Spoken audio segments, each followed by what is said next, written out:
বিষয়া দেখি নোপোৱা বজালিৰ এখন গাঁৱত জিলা আয়ুক্ত এটা পথৰ বাবে শাৰী পাতি জিলা আয়ুক্তৰ চৰণ চুই সেৱা লৈছে গাঁৱৰ বৃদ্ধ ৰাইজে। গাঁওখনৰ পথটো পকী কৰাৰ কাৰণে সেৱা ৰাইজৰ। একবিংশ শতিকাত দেশ উন্নয়নৰ শিখৰত আৰোহণ কৰাৰ পিছতো আজিলৈকে মন্ত্ৰী বিধায়ক দূৰৰ কথা এজন চৰকাৰী বিষয়াও খোজ দি নোপোৱা এখন গাঁও। এবুৰি সমস্যাৰে জৰ্জৰিত বজালিৰ গ্ৰাম্যাঞ্চলৰ এইখন অতিকৈ পিছপৰা গাঁৱত আজি প্ৰথমবাৰৰ কাৰণে বজালি জিলা আয়ুক্ত উপস্থিত হোৱাত এক অবিশ্বাস্য আৱেগিক পৰিৱেশৰ সৃষ্টি হয়।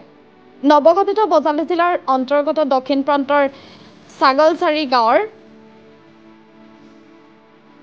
মাজেৰে যোৱা পথটোৰ অৱস্থা দেখিলে গাৰ নোম শিয়ৰি উঠিব আপোনাৰ। ছাগলচাৰী আৰু পশ্চিম ছাগলচাৰী গাঁৱত বাস কৰা প্ৰায় 200 ঘৰ মানুহৰ জীৱন সম্পত্তি সততে বিপদাপন্ন হৈছে। স্বাধীনতাৰ পিছৰে পথৰ উন্নয়ন নোহোৱা গাঁওখনৰ বজালিৰ আয়ুক্ত মৃদুল কুমাৰ দাস উপস্থিত হোৱাত তেখেতক গাঁওখনৰ সকলো ৰাইজে আদৰি গাঁওখনৰ 80ৰ ঊৰ্ধ্বৰ ককা আইতাই চৰণ চুই সেৱা জনাই অনুৰোধ জনালে আমাক পথটো ভাল কৰি দিয়ক। এইটো কওঁ যে কাৰণ এইখন গাঁও মই অভিশপ্ত গাঁও বুলি ক'ব পাৰোঁ। কাৰণ আমি ইমান বছৰে বিধায়ক বা মন্ত্ৰী মহোদয়সকলক আমি ইয়াৰ পৰা ভোট দি হেৰি কৰি চব সিহঁতক মানে আমিও জিতি দিওঁ, কিন্তু কোনো বিধায়ক বা কোনো MLA বা আহি কোনোদিন মানে এই ৰাস্তাবিলাক নাচবে। ভোট পোৱাৰ পিছত আমাক এতিয়া এৰি যায়, এৰি যোৱাৰ পাছত ইয়াতে সেইটো ভৰি দিবও নাহে। কিন্তু কিছু মানে এই 80 বছৰ মই ইয়াতে থাকলোঁ হ'ল, কিন্তু মই ইয়াতে চৰকাৰৰ বা হেৰিৰ কোনো একো আমি সঁহাৰি পোৱা নাই। গতিকে কোনো বিধায়কে আমাৰ ইয়াত মাটি একচাপ্তাহ দিয়া নাই। গতিকে মই মুখ্যমন্ত্ৰী মহোদয়ক অনুৰোধ কৰিছোঁ যাতে আমাৰ এই ছাগলচাৰী গাঁওখনক লগি অলপ তেওঁ সদয় হৈ চাই মানে ৰাস্তা পদূলিখিনি উন্নতি কৰি দিয়ে, এইকাৰণে তেওঁৰ ওচৰত আমি কদৰ মিনতি জনাইছোঁ।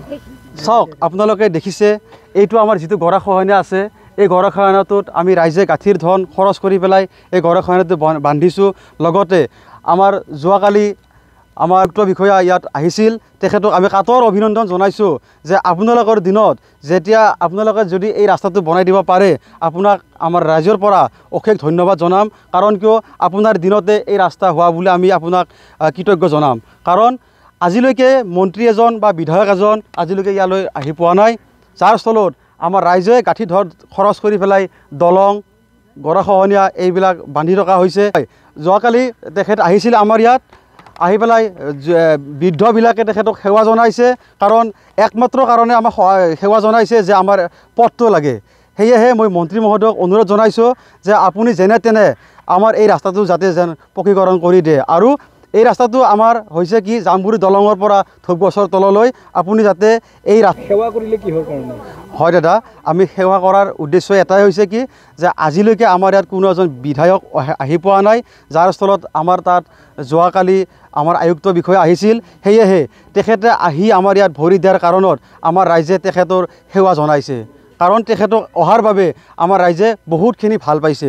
সেয়েহে মন্ত্ৰী বিধায়কটো দূৰৰ কথা, তেখেতসকলে আজিলৈকে আহি পোৱা নাই। যিহেতু আমাৰ ইয়াত আয়ুক্ত বিষয়া আহিছে, সেয়ে আমি ভাবিছোঁ কি যে আমাৰ ইয়াত মন্ত্ৰী আহিছে।